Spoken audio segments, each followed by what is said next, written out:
नमस्कार. आज आम्ही चाललेलो आहे तुळशी बागेत. सर्वात आधी गणपतीचं दर्शन घेतलं आणि लवकरच आता गणपती बाप्पाचं आगमन होणार आहे. त्यासाठी बघा किती छान डेकोरेशन चाललेलं आहे. तर इथे मी सर्वात आधी आहे ना शिशासाठी छान अशी खणाची फ्रॉक घेतली आणि पुढे आम्ही शॉपिंग करायला गेलो. तिथे देखील छान अशी डेकोरेशन होत होते, कारण का आता येत्या 4-5 दिवसातच गणपती बाप्पा येणार आहे.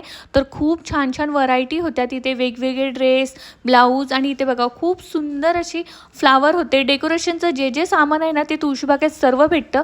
तर इथे डेकोरेशनसाठी फर 350ला 2 मीटर, तर ह्या मोत्याच्या माळा आणि स्पेशली ही गहू माळ होती. फर्स्ट टाइम बघितली तर त्याची किंमत 450 होती. खूप सुंदर सेट होता. आणि इथे बघा डेकोरेशनसाठी आहे ना छान अशा भातुकलीच्या वस्तू होत्या, छान अशी छोटी छोटी भांडी होती आणि ज्वेलरी तर एवढी आणि एवढ्या व्हरायटी आहेत. तर इथे महालक्ष्मीला किती सुंदर सजवलेलं आहे. तशाच साड्या, मुखवटे. तर हा झाला पार्ट 1. तर पार्ट 2 पण आहे, तर तुम्ही तो देखील